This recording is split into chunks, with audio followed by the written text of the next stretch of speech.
Hitch Hikers Guide to the Galaxy, Chapters 14, 15, and 16. Chapter 14. The Heart of Gold fled on silently through the night of space, now on conventional photon drive.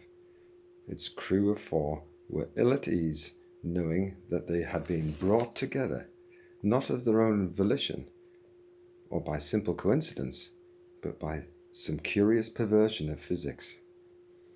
As if relationships between people were susceptible to the same laws that govern the relationships between atoms and molecules. As the ship's artificial night closed in, they were each grateful to retire to separate cabins and tried to rationalize their thoughts. Trillian couldn't sleep.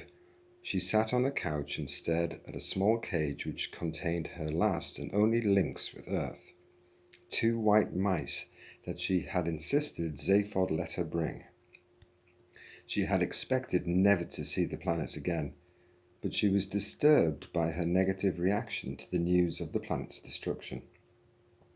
It seemed remote and unreal, and she could find no thoughts to think about it. She watched the mice scurrying around the cage and running furiously in their little plastic treadwheels till they occupied her whole attention. Suddenly she shook herself and went back onto the bridge to watch over the tiny flashing lights and figures that charted the ship's progress through the void. She wished she knew what it was she was trying not to think about. Zaphod couldn't sleep. He also wished he knew what it was he wouldn't let himself think about. For as long as he could remember, he'd suffered from a vague nagging feeling of not being all there. Most of the time he was able to put this thought aside and not worry about it, but it had been reawakened by the sudden inexplicable arrival of Ford Prefect and Arthur Dent. Somehow it seemed to conform to a pattern that he couldn't see.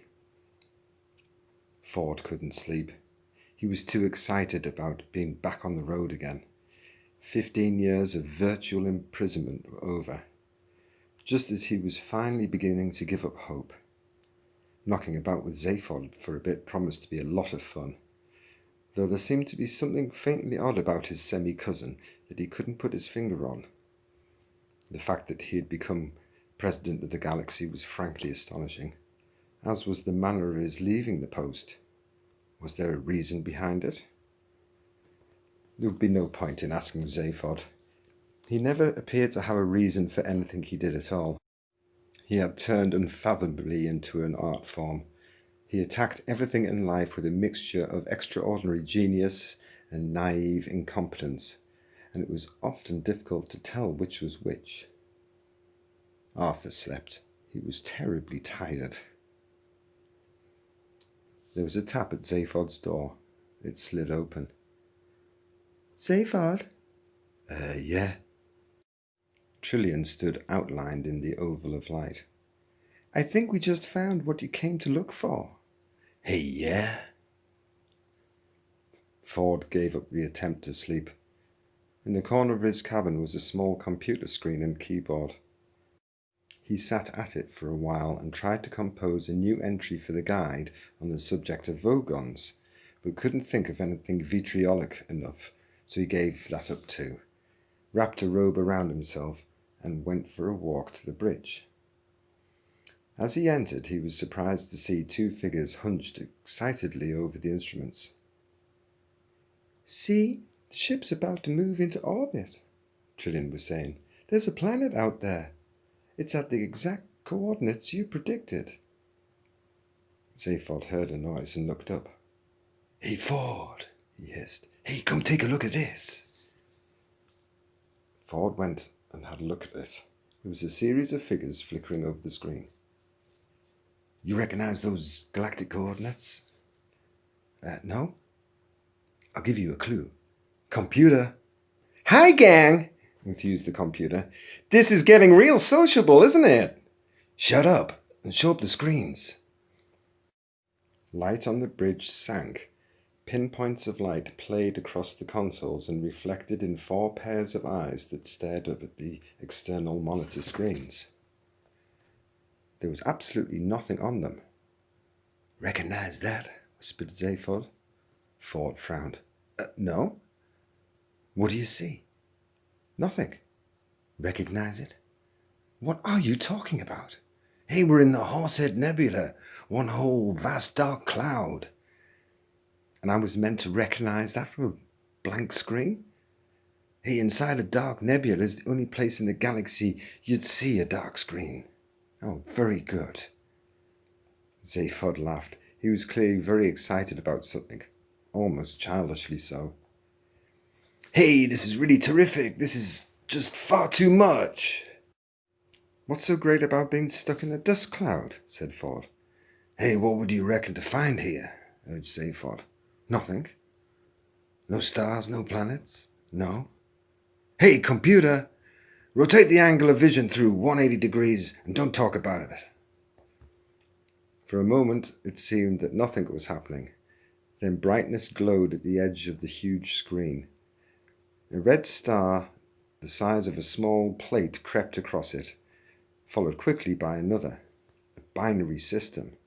Then a vast crescent sliced into the corner of the picture, a red glare shading away into deep black, the night side of the planet. Hey, I found it! Cried Zaphod, thumping the console. I found it! Ford stared in astonishment. What is it? That is the most improbable planet that ever existed. Chapter 15. An excerpt from the Hitch Hikers' Guide to the Galaxy, Section 5A, Entry, Magrathea. Far back in the mists of ancient time, in the great and glorious days of the former galactic empire, life was wild, rich and largely tax-free. Mighty starships plied their way between exotic suns, seeking adventure and reward amongst the furthest reaches of galactic space. In those days, spirits were brave, the stakes were high, men were real men, women were real women, and small furry creatures from Alpha Centauri were real small furry creatures from Alpha Centauri. And all dared to brave unknown terrors, do mighty deeds, to boldly split infinitives that no man had split before. And thus was the empire forged. Many men, of course, became extremely rich. But this was perfectly natural, and nothing to be ashamed of, because no one was really poor. At least no one worth speaking of. And for all the richest and most successful merchants, life inevitably became rather dull and niggly, and they began to imagine that this was therefore the fault of the worlds they settled on. None of them was entirely satisfactory. Either the climate wasn't right in the later part of the afternoon, or the day was half an hour too long, or the sea was exactly the wrong shade of pink. And thus were created the conditions for a staggering new form of specialist industry, custom-made luxury planet building. The home of this industry was the planet Magrathea, where hyperspatial engineers sucked matter through white holes in space to form it into dream planets, gold planets, platinum planets, soft rubber planets with lots of earthquakes, all lovingly made to meet the exact standards that the galaxy's richest men naturally came to expect. But so successful was this venture that Magrathea itself soon became the richest planet of all time, and the rest of the galaxy was reduced to abject poverty. And so the system broke down, the empire collapsed, and a long sullen silence settled over 1 billion hungry worlds, disturbed only by the pen scratchings of scholars as they laboured into the night over smug little treatises on the value of a planned political economy. Magrathea itself disappeared, and its memory soon passed into the obscurity of legend. In these enlightened days, of course, no one believes a word of it. Chapter 16. Arthur woke to the sound of argument and went to the bridge. Ford was waving his arms about. You're crazy, Zaphod, he was saying. Magrathea is a myth, a fairy story. It's what parents tell their kids about at night if they want them to grow up to become economists. And it's what we're currently in orbit around, insisted Zaphod. Look, I can't help what you may personally be in orbit around, said Ford, but this ship... Computer! Shouted Zaphod.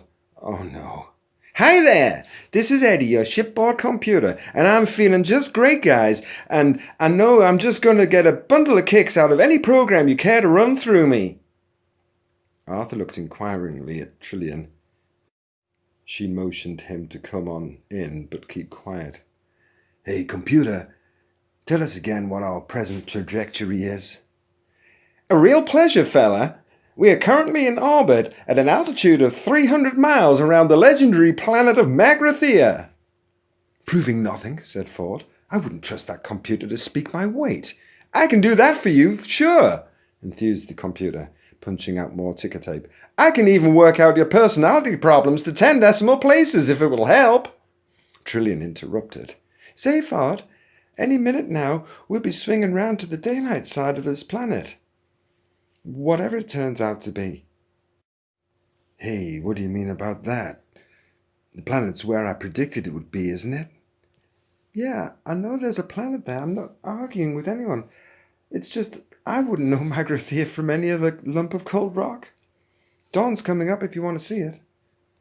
Okay. Let's at least give our eyes a good time.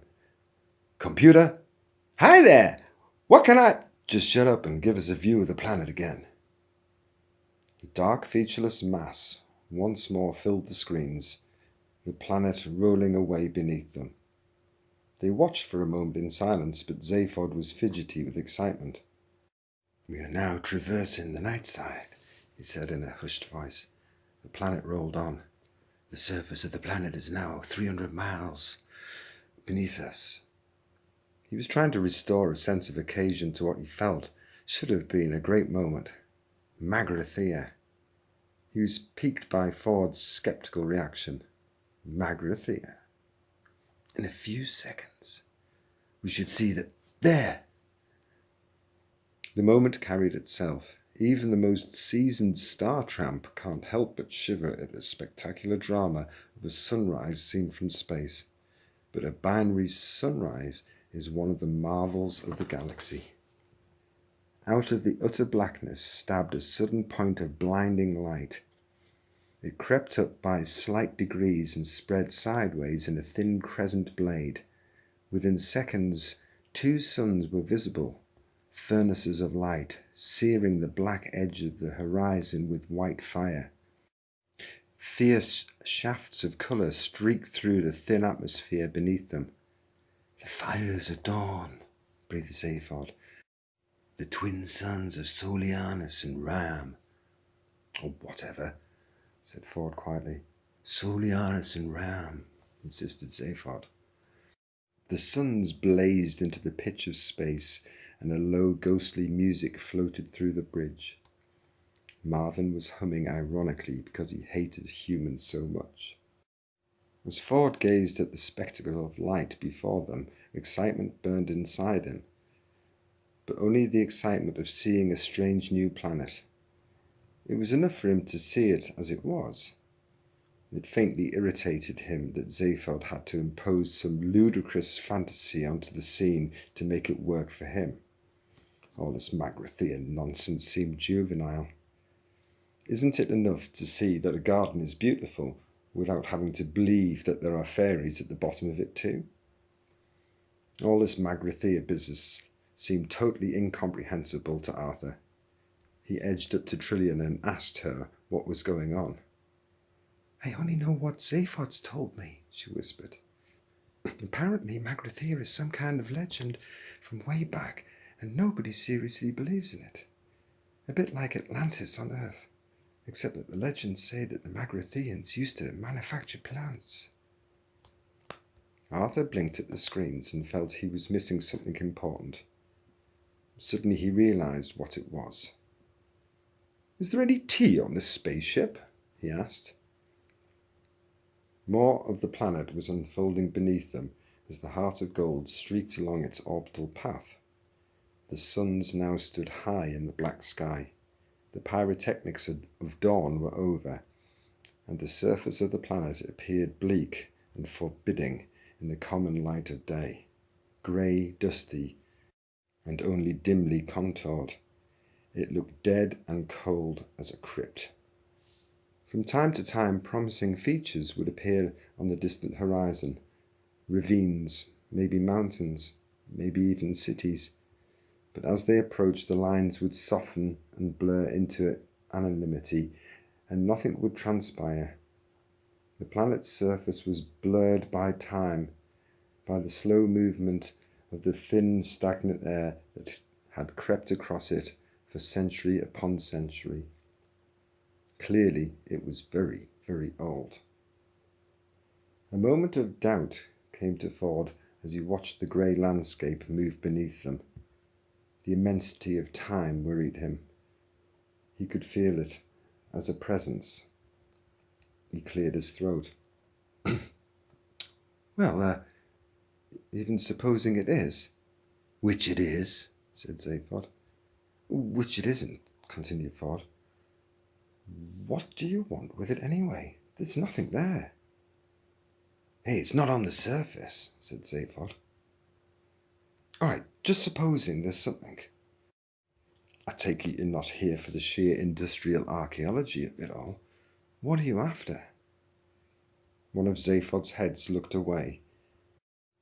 The other one looked around to see what the first was looking at, but it wasn't looking at anything very much. Well, said Zaphod airily, it's partly curiosity, partly sense of adventure, but mostly I think it's the fame and the money. Ford glanced at him sharply. He got a very strong impression that Zaphod hadn't the faintest idea why he was there at all. You know, I don't like the look of that planet at all, said Trillian, shivering. Take no notice. With half the wealth of the former galactic empire stored on its somewhere, it can afford to look a bit frumpy. Bullshit, thought Ford.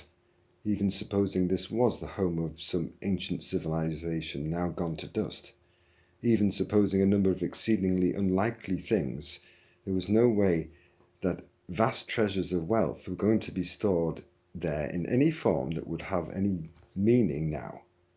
He shrugged. I think it's just a dead planet. The suspense is killing me, said Arthur testily. Stress and nervous tension are now serious social problems in all parts of the galaxy, and it is in order that this situation should not be in any way exacerbated that the following facts will now be revealed in advance. The planet in question is, in fact, the legendary Magrathea. The deadly missile attack shortly to be launched by ancient automatic defense system will result merely in the breakage of 3 coffee cups and a mouse cage, the bruising of somebody's upper arm, and the untimely creation and sudden demise of a bowl of petunias and an innocent sperm whale.